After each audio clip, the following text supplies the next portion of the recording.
Привет, мои хорошие. Ну давайте посмотрим, чего вы не избежите, чего же неизбежно произойдет с вами. Вы выходите из ограничений. Восьмерка мечей и семерка кубков. Вы идете к своей мечте. Вы можете достигнуть свою мечту сейчас, да, или исполнить какую-то свою мечту. Да, у вас были сложности или есть сложности, да, вы в ограничениях. Может быть, что-то мешает вам в достижении ваших целей. У вас очень много планов на жизнь и очень много целей.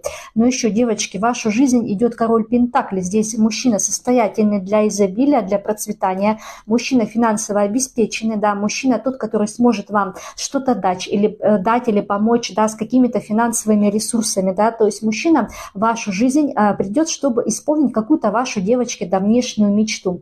Да, и вы выйдете из ограничений, из каких-то кризисных, бедственных ситуаций, возможно, вы выйдете из нужды. И именно этот король Пентаклей вам исполнит или осуществит вашу какую-то мечту заветную, да будет так.